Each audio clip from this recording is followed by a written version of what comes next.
Welcome to my channel, Kingdom Health, where we'll be discussing faith and fasting to achieve spiritual and physical health. My name is Jenny, and exactly a month ago today, I decided to do an Esther fast. An Esther fast is a 3-day dry fast for those who don't know. Now, me personally, I am pretty familiar and comfortable with dry fasting. Um, I've done, my church does dry fast each month. I've been fasting on and off for years, and I've done Chris James from A Healthy Alternative, his DR96 protocol, um, a few times, um, which I will be discussing in another video, probably the next one. Right, so the idea of a 3-day dry fast wasn't new to me, um, but this time I really wanted to focus on this being an Esther fast because I had never really dedicated 3 days like that before. So I was very focused on this being an Esther fast and not just another fast, right? And so I had a few rules uh, for my Esther fast. Let me read them to you real quick. So for my Esther fast, I said no stepping on the scale because this wasn't a fast to lose weight. This was a fast for getting closer to God, right? No social media. So I refrained from TikTok. I don't go on TikTok anyways. But TikTok, Facebook, Instagram. I did watch YouTube videos, but they were only Esther Fast related YouTube videos just to give me a little bit of motivation and just see what others were experiencing out there, right? I also said no movies or shows that take away from the spirit. So, um, I don't watch, I don't consider myself like a person who watches very, very violent movies. But, I do watch the like occasional action movie or, you know, I watch regular movies, and oftentimes, especially in today's age, the movies are not really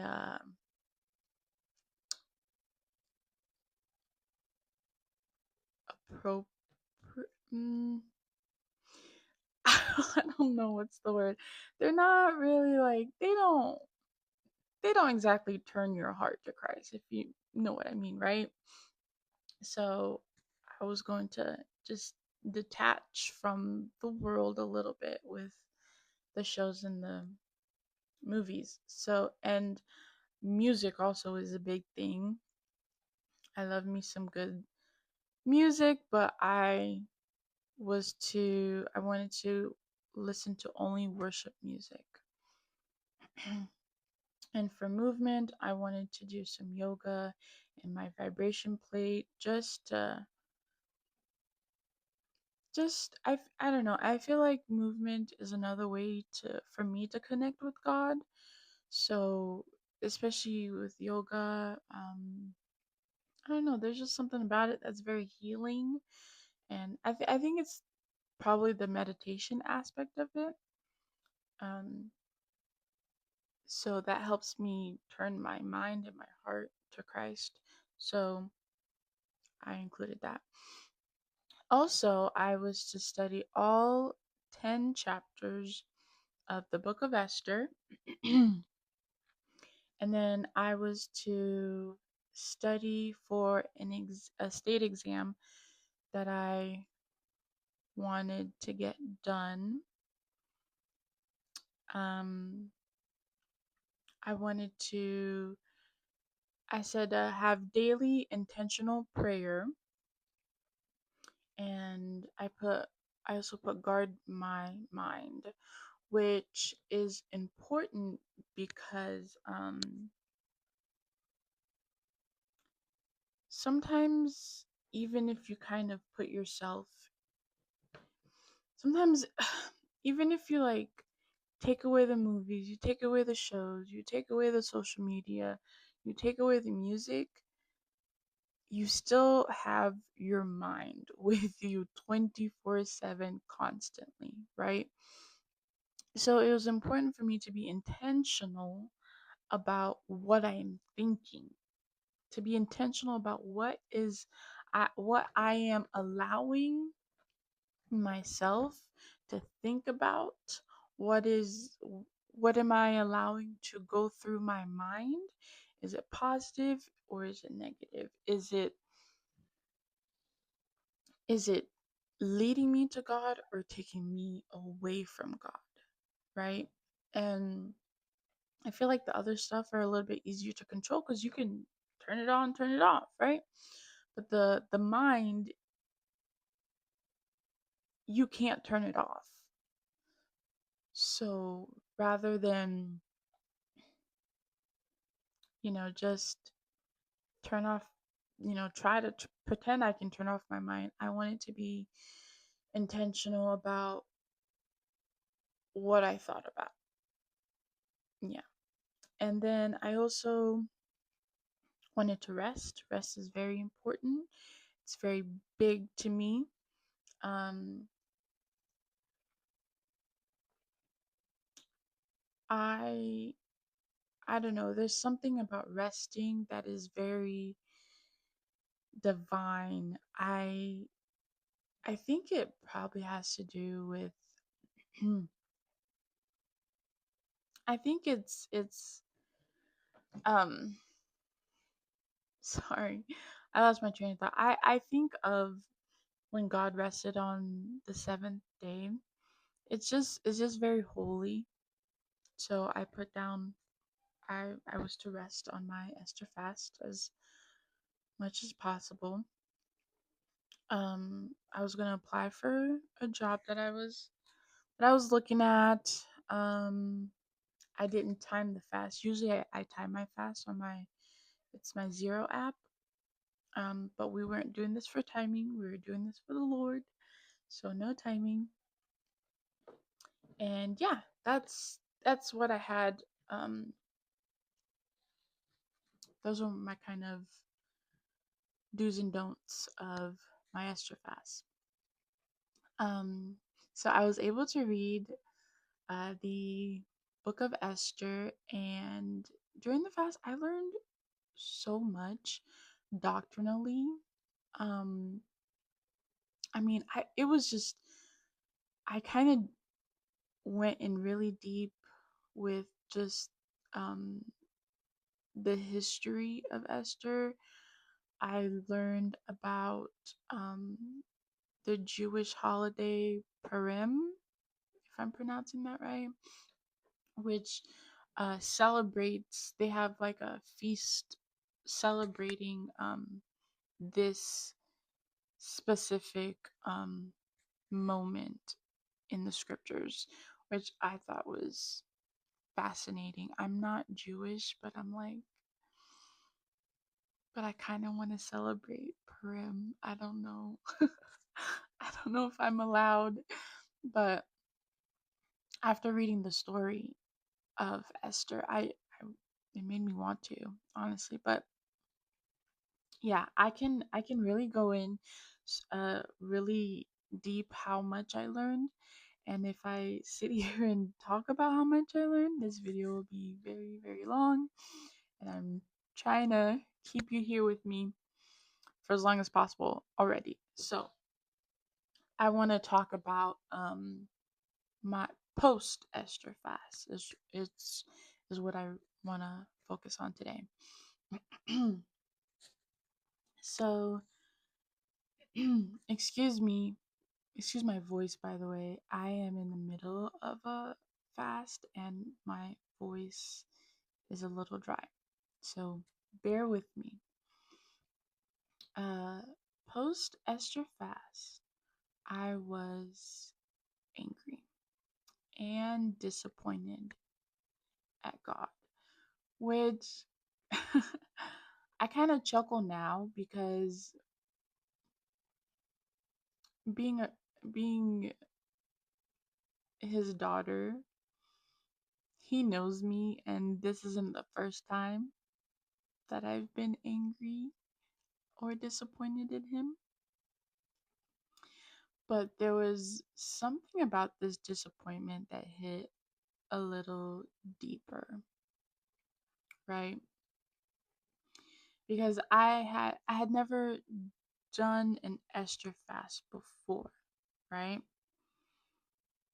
And so all of the videos that I was watching on YouTube about, where people were sharing their experience with the Esther fast, everybody was praising God left and right for all of these miracles. People were finding jobs, places to live, getting their rent paid, all of these big and visible miracles, right? And I was happy for them. I loved hearing about it. I just wanted it to be my turn. So going into the fast, I prayed for so many things. My life was, and it is still a little bit, in complete chaos and just complete disarray, right? I wanted breakthrough with God, for my depression. I wanted God to move for me financially. I wanted relief emotionally. I wanted weight loss. I wanted confirmation and clarity about my marriage. I told God that, you know, I'm tired of trying to control my life, control everything. Here you go. I surrender. I surrender everything. So I finished the fast, and one day goes by. I'm like, okay, that was good. 2 days, 3 days, and crickets. I felt so rejected by God. Um, but as time went by, I started noticing these very small, very minute shifts, right? I started receiving these little droplets of revelation for my life. And see, God didn't change my situation, He changed my strategy, right? No fireworks, but He gave me strategy. I had asked God to intervene in my life the way He intervened in Esther's. And little did I understand that's exactly what He was doing and is doing. See, after Esther fasted, God didn't make the decree disappear. He gave Esther strategy, quietly and simply, to figure out how to appeal to the king to save her people. And even then, even then, the big miracle, the visible one, the one that everyone celebrates at the end of the story, didn't show up till a year later. A whole year later, that's when the Jews were able to slay their enemies and even get rid of potential threats like Haman's sons, right? And I just, wow,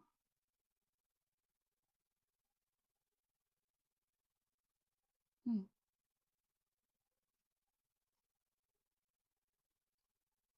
my miracle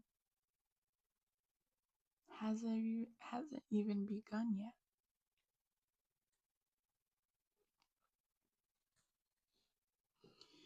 So instead of God getting rid of my depression totally, He's teaching me how to manage it instead of it managing me. Instead of dropping $100,000 in my lap, He is teaching me how to make extra income, building a business, and becoming financially free. All to glorify Him, by the way, and each way glorifies Him. Instead of, me losing 100 pounds overnight, I'm learning to eat better, choose better, nourish my body better. I'm learning to love myself enough to take care of this wonderful temple that God has gifted me with.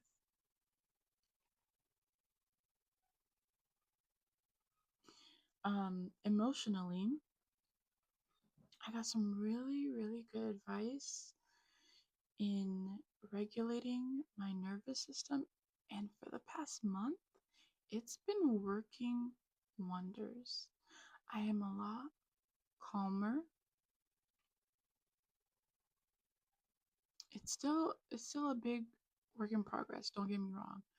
But my nervous system, for the trials I've been going through in my life recently, it's haywire. I mean, just absolute malfunction, if you will. Not good at regulating, right? And it's slowly getting better. And instead of fixing my marriage, right? The way I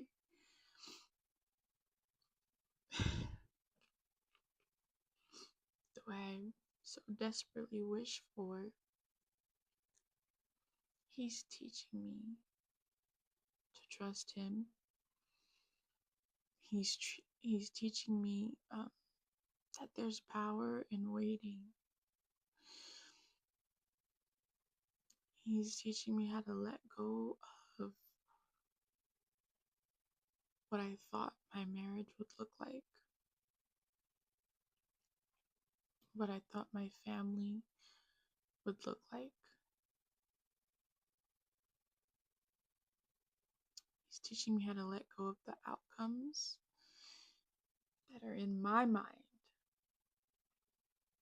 and letting Him be the author of my love story, whichever way that goes. So, I got so much out of this Esther Fast, and I wanted to make this video for those who didn't get the big visible miracle that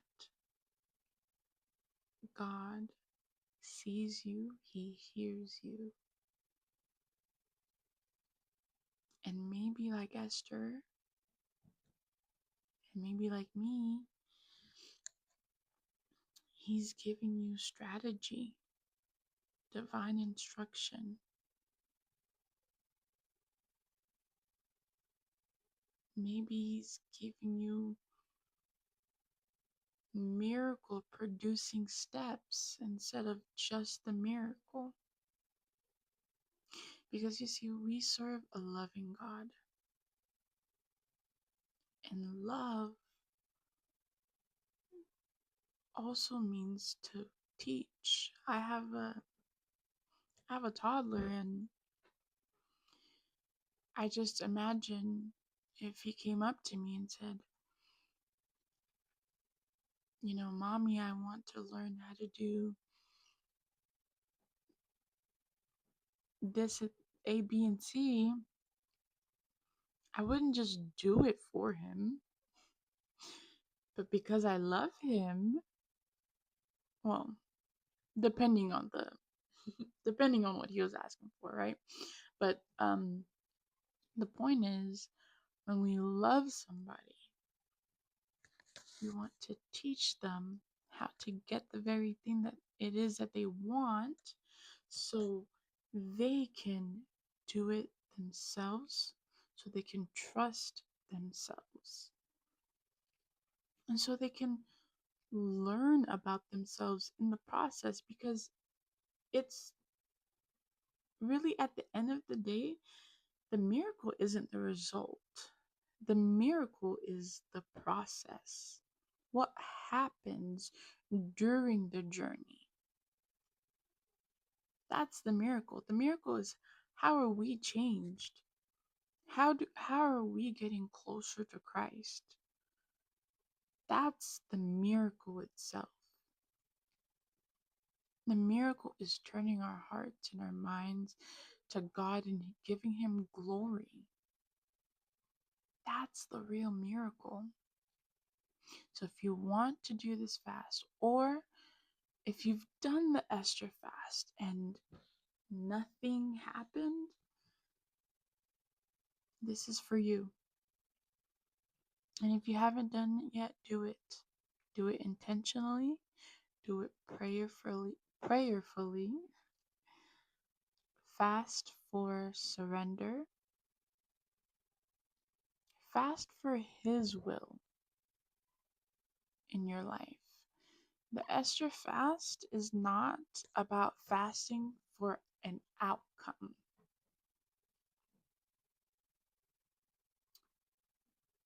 And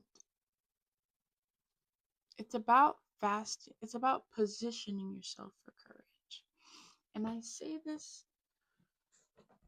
not to discredit other people's Esther fast experience, but it's not, I feel like maybe so much of the big miracles, the big stuff are shared, and not enough of the small, quiet, tender mercies of the Lord, which is what happened to me. I'm not saying He won't do it for you, because if that's His will, He will certainly do it. I don't know His will for you.